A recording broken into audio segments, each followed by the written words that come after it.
McMahon drew a line in the Himalayas, by the way, a line that favored the British Empire naturally, so it pushed the border of India, British India, way north.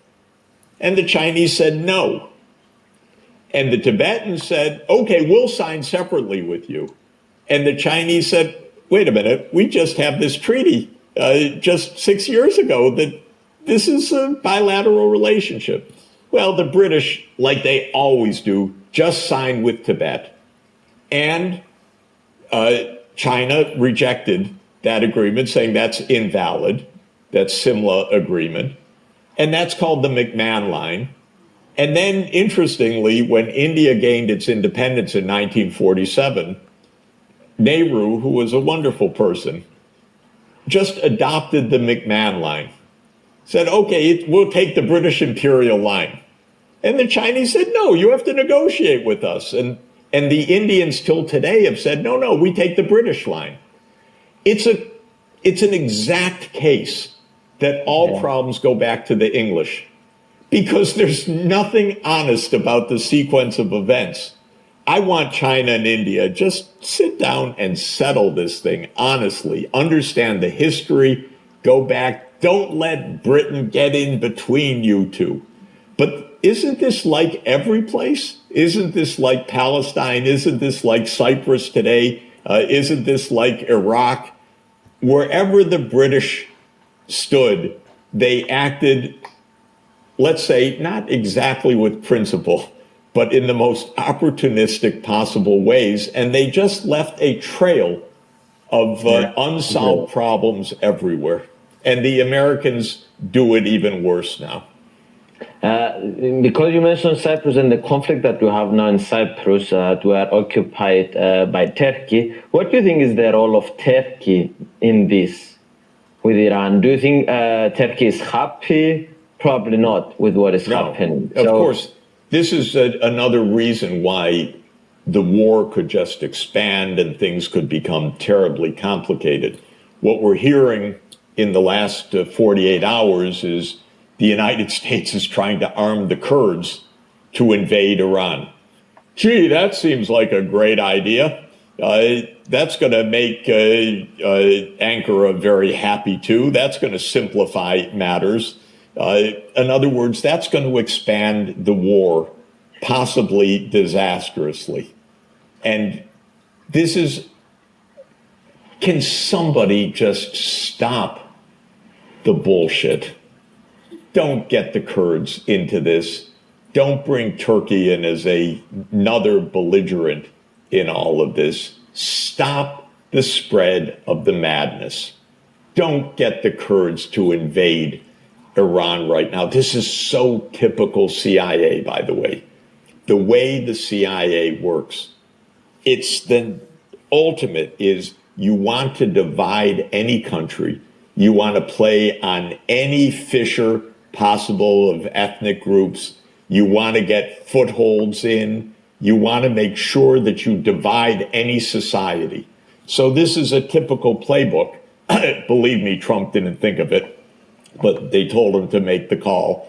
But this is going to just make this truly not even a Middle Eastern war by itself. This is now West Asia, North Africa, Horn of Africa, and could well expand beyond that.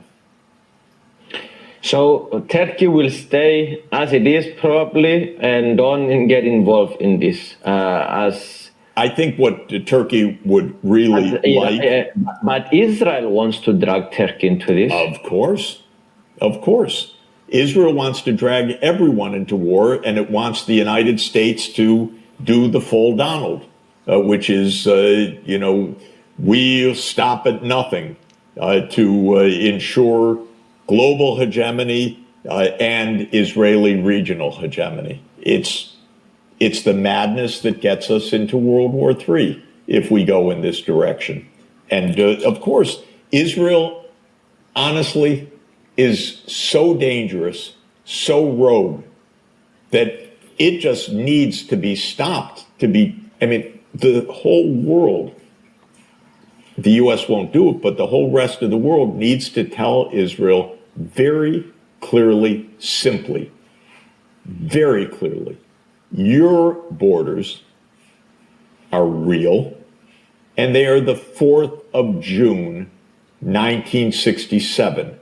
They are not your reading of Genesis 15. Okay?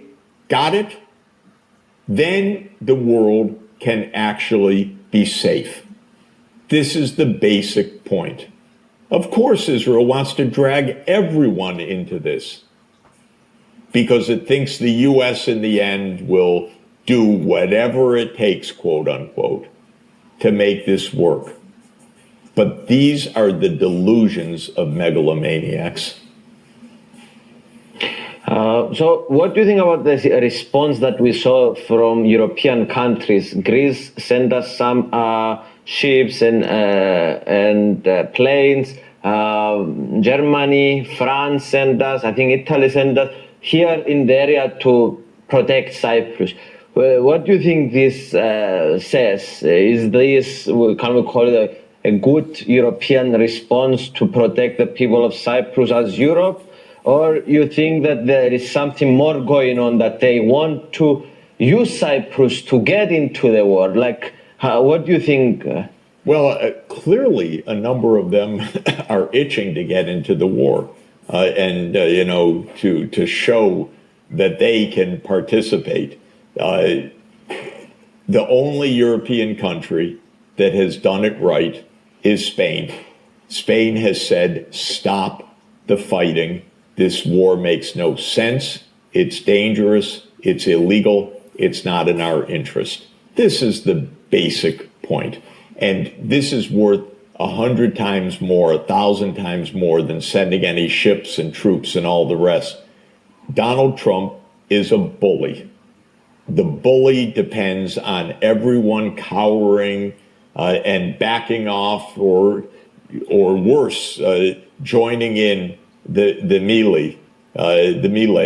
And this is why what Pedro Sanchez did is so intelligent and smart, and we're waiting to see whether there's another European leader that's so clever.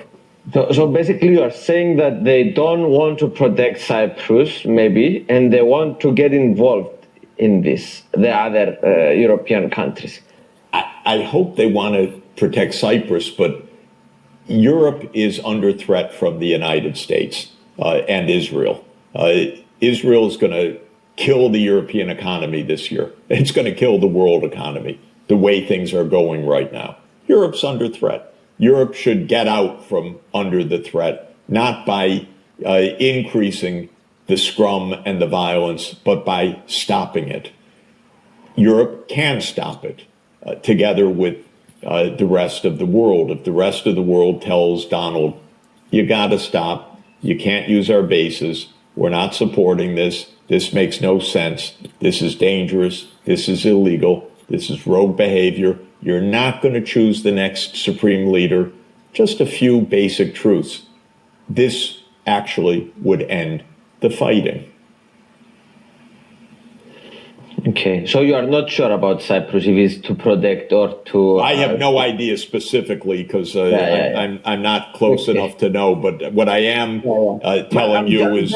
In theory, what your first instinct, that all these ships that are sending is just caring about the Cypriot people, or is this something underlying going? So look, as a general matter, anytime ships come close to war zones, they're being prepositioned. I don't know whether that's true here or not. Honestly, no one's calling me to tell me, and I haven't followed it. But generally, as military equipment comes closer to war zones, it's usually to be used. Yeah. Okay, so let's go back to Ukraine for a couple of minutes. Sure. So what is happening now? Is this good for Russia? Is this good for Ukraine? What is happening? Because it takes the focus elsewhere. Of course. Who is benefiting for this? And can you explain us what it means for this war, this focus? Well, without question, Russia is the double beneficiary of this. One is oil prices are soaring, and so this is economically beneficial for Russia. And second, whatever remaining anti-missile defenses there are going to Israel. They're not going to Ukraine. They're not even being purchased by Europe for the sake of Ukraine. It's just stopped. So Ukraine is already in a desperate situation, but this tremendously exacerbates Ukraine's troubles. If anyone thinks that Ukraine and that's why we see the recent behavior from Zelensky, you think?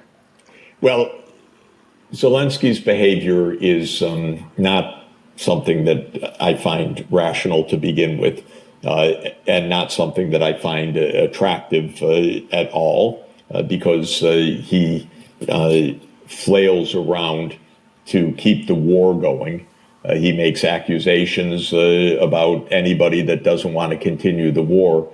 If he were really leading for the sake of the Ukrainian people, he would return to the negotiating table that he left in April 2022 that would have ended the war with 1 million or 2 million casualties less. He made a terrible mistake because he failed to understand the Kissinger adage that I quoted. He went with the U.S. advice and is losing a lot of his country as a result of this. So whatever Zelensky's doing with his attacks on Europe and so forth, he's a desperate man. But there's a way out of the desperation, and that's actually to have peace. And whatever is happening now is adding to Ukraine's disaster, no question about it. And it's not a good solution for them, but it's the best that they can have. Yeah, I mean, at every step of the way, Ukraine could have done better by agreeing to peace. Every time it waits, it loses more. I've been saying this for 10 years. I've been saying it for 5 years. I've been saying it for 4 years, 3 years, 2 years, 1 year. Today, the longer you go, the more you lose. That's just how it is.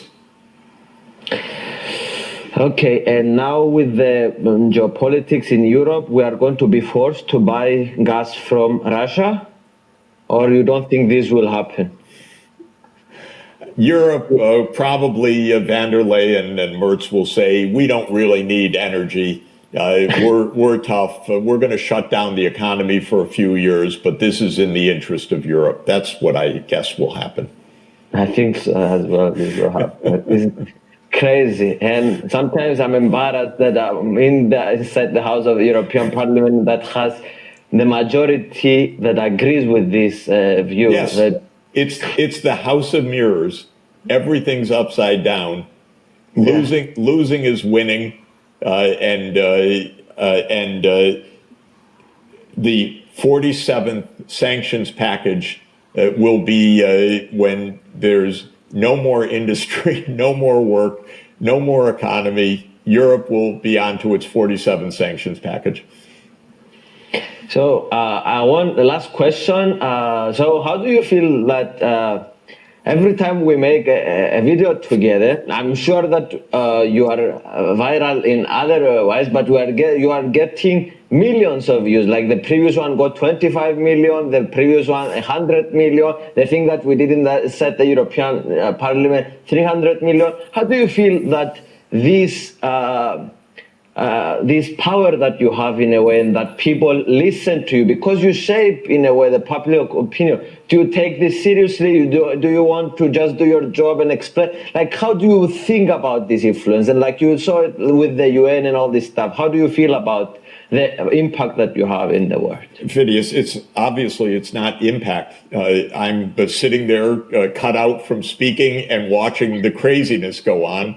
And we're closer than ever to World War III. So, or maybe in it, I don't know. But it's not influence. It is it's some pain, and this is not happy at all.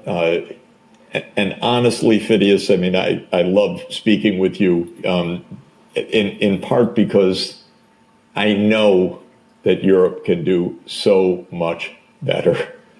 Honest to God, I love Europe. I really do.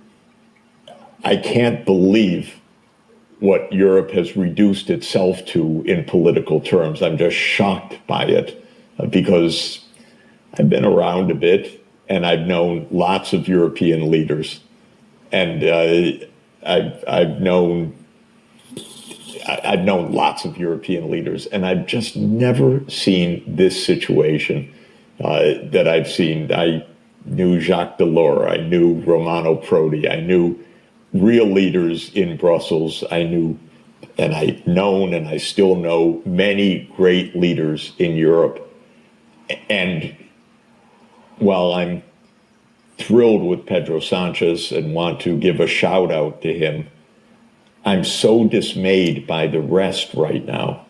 The silence, the complicity, the confusion, the self-harm of Europe, that's what I really want to be different, so that when we talk next, we're praising the wonderful wisdom, not the kind of bemoaning and that we've been doing as we meet. Yeah, I'm pessimistic. Until the next European elections and local elections, we are pessimistic. We don't see any brightness coming, and well, we're going to keep at it until we get see some light. Thank you, Jeffrey, for everything. We love you from Cyprus. We love you in the European Union. Great, so good to be with you. We'll talk soon, I hope, on brighter news. So.